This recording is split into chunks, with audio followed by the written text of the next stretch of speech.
सुप्रभातम बच्चों। आज की क्लास के अंदर हम BSTC 2025 में संस्कृत के सिलेबस के बारे में बात करने वाले हैं। बहुत सारे बच्चों ने ये कहा कि सर संस्कृत में कौन से शब्द रूप याद करें, हम कौन सी धातु याद करें, कौन से टॉपिक में क्या हमसे पूछा जा सकता है। इस तरह के कई सवाल हमारे सामने आए थे, तो हमने सोचा कि क्यों ना पूरे सिलेबस को एक बार एनालिसिस कर दिया जाए, पूरे सिलेबस के बारे में आप सबको बता दिया जाए, तो निश्चित रूप से आपके सारे प्रश्नों का जवाब उसमें मिल जाएगा।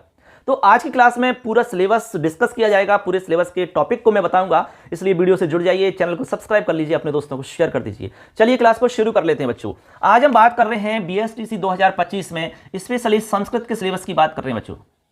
संस्कृत सिलेबस क्या रहने वाला है, इसके बारे में हम पूरी जानकारी आपको यहां पर देंगे कंप्लीट, कोई भी प्रश्न आपका नहीं रहेगा फिर, ठीक है। अब देखिए, आपको ये तो पता ही होगा कि भाई 30 प्रश्न इसमें आते हैं। कितने? 30 प्रश्न। और अंकों की बात करें तो 90 अंक आएंगे हम आपके, ठीक है। यानी 30 प्रश्न हैं, एक प्रश्न 3 नंबर का होता है, तो ऐसे करके 90 नंबर के हैं आपके ये संस्कृत के जो भी बिंदु आते हैं, इसमें जो भी टॉपिक्स हैं उनके बारे में हम बात करेंगे। तो अब देखिए, एक एक करके मैं आपको बता देता हूं बच्चों। सबसे पहला इसमें एक बिंदु रहेगा स्वर व्यंजन का, स्वर व्यंजन, ठीक है। देखिए, पहला हमारा टॉपिक है, इसमें पहला बिंदु है स्वर व्यंजन। यानी संस्कृत भाषा को आप जब शुरू करेंगे तो सबसे पहले आपको स्वरों के बारे में और व्यंजनों के बारे में पढ़ना होगा। कहने का मतलब है कि आपको पूरी की पूरी वर्णमाला पढ़नी होगी। संस्कृत भाषा के अंदर वर्णमाला क्या है, उसमें कितने वर्ण होते हैं, स्वर कितने होते हैं, व्यंजन कितने होते हैं, इनसे रिलेटेड और जो भी इंपॉर्टेंट प्रश्न हैं उनके बारे में आपको जानने को मिलेगा। यदि आप पूरा सिलेबस पढ़ना चाहते हैं बिल्कुल निःशुल्क, तो हमने यूट्यूब पर ऑलरेडी क्लासेज बना रखी हैं। 100% कोर्स हमने करवाया हुआ है। अब बहुत सारे बच्चे कह रहे हैं कि सर 2025 में भी हमें पढ़ाइए। बच्चों, ऐसा है, सिलेबस कोई चेंज हुआ नहीं है, सेम टू सेम सिलेबस है। अब उसमें दोबारा से पढ़ाने का हमारा कोई मानस इसलिए नहीं है क्योंकि सिलेबस चेंज है नहीं, उसमें पढ़ाएं तो क्या पढ़ाएं। हाँ, एक चीज हम कर सकते हैं, इस बार हम टेस्ट सीरीज जल्द शुरू करेंगे इसकी। यदि आप टेस्ट सीरीज से जुड़ना चाहते हैं तो उसकी तुरंत आपको सूचना हम देंगे, एक आध दिन में आपको सूचना मिल जाएगी, उससे आप जरूर जुड़ सकते हैं, ठीक है ना। आपको यूट्यूब पर भी मिलेगी, हमारा मोबाइल एप्लीकेशन है, वहां पर भी आपको टेस्ट सीरीज मिलेंगी दोस्तों। जहां आपको अच्छा लगे, जैसे आपके सूटेबल हो, आप ज्वाइन करेंगे जरूर, ठीक है ना। तो देखिए, पहला हमारा टॉपिक हो जाता है स्वर व्यंजन। उसके बाद में नंबर 2 पर आपको इसमें तैयार करना होगा उच्चारण स्थान। जो भी आप स्वर व्यंजन पढ़ेंगे उनके उच्चारण स्थानों के बारे में आपको जानना होगा। ये हमारा दूसरा टॉपिक के रूप में रहेगा, उच्चारण स्थान, ठीक है ना। इसके बाद में नंबर 3 पर बच्चों शब्द रूप आपको पढ़ने हैं, शब्द रूप। अब शब्द रूपों में देखिए एक क्राइटेरिया उन्होंने फिक्स किया है। वैसे तो आप जानते हैं बच्चों, शब्द रूप तो बहुत सारे हैं, दुनिया भर के शब्द रूप हैं, लेकिन यहां पर एक क्राइटेरिया बना दिया है उन्होंने। क्या क्राइटेरिया बनाया है? उन्होंने कहा है कि भाई अकारांत, अकारांत पुल्लिंग भी पढ़ने हैं, स्त्रीलिंग भी पढ़ने हैं आपको, और नपुंसक लिंग भी आपको पढ़ने हैं। कहने का मतलब है अकारांत पुल्लिंग शब्द आपको पढ़ने होंगे, अकारांत स्त्रीलिंग शब्द पढ़ने होंगे, उसके बाद में नपुंसक लिंग शब्द पढ़ने होंगे। केवल इन्हीं पर आपको फोकस करना होगा। हम अलग से सेपरेट बता देंगे कि कौन से शब्द रूप मोस्ट हैं, उनको तैयार कर लेना, उससे आपका काम चल जाएगा। यदि आप चाहोगे तो आपको इस वीडियो के बारे में बता देंगे। कमेंट करके फटाफट बताना कौन कौन बच्चे चाहते हैं मोस्ट शब्द रूपों के बारे में जानना, तो आप जरूर कमेंट करना, आपको तुरंत बता दिया जाएगा, ठीक है ना। देखिए, इसके बाद में नंबर 4 पर है बच्चों धातु रूप। धातु रूप, अब धातु भी दुनिया भर की है, तो इसमें भी हम कुछ मोस्ट बता देंगे, आप कमेंट कर देना, उसके आधार पे हम बताएंगे। लेकिन इसमें एक चीज जरूर उन्होंने क्लियर कर दी है कि कौन कौन से लकार में आपसे धातु पूछी जा सकती है, ठीक है ना। लकार भी बहुत सारे होते हैं, आपको पता है। तो यहां पर मोस्टली नाम उन्होंने दिया है स्पेशली 4 लकार का, तो 4 लकार में ही आपसे पूछा जाएगा। नंबर 1 है लट, लोट, लंग और विधिलिंग लकार। देखिए, मतलब इसका हुआ लट का मतलब लट लकार, लोट लकार, लंग लकार, विधिलिंग लकार। इन 4 लकारों में ही आपसे धातु रूप पूछा जाएगा। बाकी को मत करिए, आप केवल 4 लकार में आपको तैयार करना है।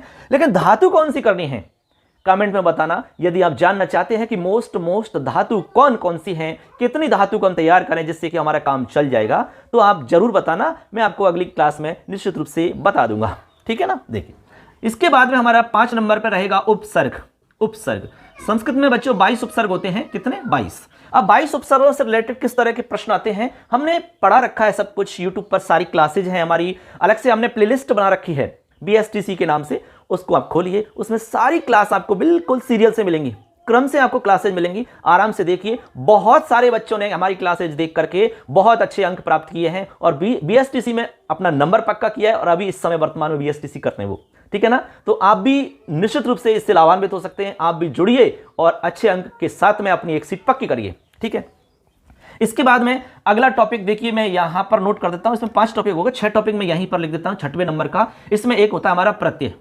अब देखिए प्रत्यय, इसमें वैसे तो प्रत्यय बहुत सारे होते हैं बच्चों, लेकिन इसमें कुछ हम 7, 8, 10 प्रत्यय मोस्ट बता देंगे। उनके तरीका आपको समझा देंगे, हम किस तरह के प्रश्न आते हैं, उसमें क्या टेक्निक होती है वो आपको बता देंगे। वैसे ऑलरेडी हमने वीडियो बना रखी है, उनको देखिए। आप बार बार कह रहे हैं कि उनको देखो, सब कुछ है वहां पर। कुछ भी आपको इधर उधर देखने के लिए कहीं भी परेशान होना नहीं पड़ेगा, आपको देख लीजिए क्लासों में। इसके बाद में 7 नंबर पे हम यहां पर नोट कर रहे हैं, देखिए थोड़ी सी स्पेस कम है लेकिन फिर भी हम यहां लिख रहे हैं। इसके बाद में एक टॉपिक आएगा बच्चों संधि का। संधि के टॉपिक में आपको 3 प्रकार की संधि पढ़नी है, यानी कि स्वर संधि भी पढ़नी है, व्यंजन संधि और विसर्ग संधि। तीनों संधि के बारे में यहां पर आपको पढ़ना होगा। हमने ऑलरेडी क्लासेज बना रखे हैं, वहां से आप देख सकते हैं, समझ सकते हैं। फिर भी कोई प्रॉब्लम आती है तो हम आपके साथ हैं, कहीं पर भी आपको घबराने की या परेशान होने की कतई आवश्यकता नहीं है, ठीक। अगला हमारा बिंदु रहेगा बच्चों इसमें समास का। समास की भी क्लासेज आपको मिल जाएंगी, कहीं कहीं भी घबराने की आवश्यकता नहीं है। उसके बाद में सेकंड लास्ट इसमें आता है लिंग एवं वचन। लिंग एवं वचन, इसमें लिंग और वचन के बारे में आपसे पूछा जाता है। और लास्ट और 10वां क्वेश्चन हमारा जो टॉपिक रहेगा वो है कारक ज्ञान। इस तरह से बच्चों संस्कृत के सिलेबस में यहां पर टोटल 10 आपके टॉपिक चलते हैं, ठीक है। 10 टॉपिक के बारे में मैंने यहां पर आपको बता दिया है। कौन से टॉपिक को कैसे तैयार करना है इसके बारे में भी आपको थोड़ा थोड़ा सामने बता दिया है। जैसे कारक की बात करें तो कारक में विभक्तियों के बारे में आपको समझना है, यानी जैसे कि प्रथम विभक्ति का प्रयोग कहां पर होता है, द्वितीय का प्रयोग कहां होता है, द्वितीय के क्या नियम होते हैं, तृतीय के क्या नियम होते हैं, चतुर्थी विभक्ति के क्या नियम होते हैं, ठीक है ना। उपपद विभक्तियां कौन कौन सी होती हैं, ये हमें पढ़ना होगा और कुछ याद भी करना पड़ेगा। इसमें समझने के साथ साथ में कुछ चीजें हमें याद करनी पड़ेंगी। इसके बाद में लिंग और वचन है। लिंग के बारे में आपको जानकारी होनी चाहिए कि कौन सा शब्द पुल्लिंग होता है, स्त्रीलिंग होता है, नपुंसक लिंग होता है, इनकी कुछ पहचान होती है, कुछ इसके नियम होते हैं। वचन के बारे में भी आपको समझना होगा इसी तरह से।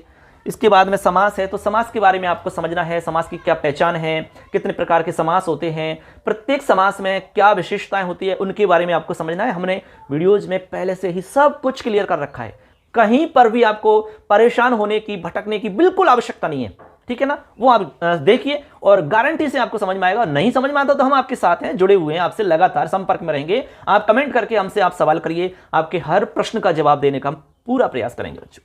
संधि है, संधि के बारे में भी आप प्रैक्टिस करिए, नए नए शब्दों को देखिए, उनका विच्छेद करने का कोशिश करें उनकी, और पहले जो सवाल आ चुके हैं उनके बारे में भी आप जानिए, ठीक है ना, ऐसे। इसके बाद में प्रत्यय के बारे में इसी तरह से उपसर्ग, धातु रूप, शब्द रूप, उच्चारण स्थान, स्वर, व्यंजन, टोटल 10 टॉपिक हो जाते हैं। तो उम्मीद करते हैं आप संस्कृत के सभी टॉपिक्स के बारे में जान चुके होंगे। संस्कृत का क्या सिलेबस रहने वाला है बीएसटीसी में वो आप समझ चुके होंगे बच्चों। तो जो बच्चे संस्कृत से मतलब बीएसटीसी करना चाहते हैं या संस्कृत के प्रश्नों को सॉल्व करना चाहते हैं तो आपको ये सारे के सारे टॉपिक पढ़ने होंगे। एक बार आप नोट कर सकते हैं, स्क्रीनशॉट ले सकते हैं इसका। तो इस तरह से बच्चों इनका आप अभ्यास करें, इनको पढ़ें, समझें और देखें। कोई भी प्रॉब्लम है तो हम आपके साथ जुड़े रहेंगे हमेशा। तो आज की क्लास में बस इतना ही हमें बताना था।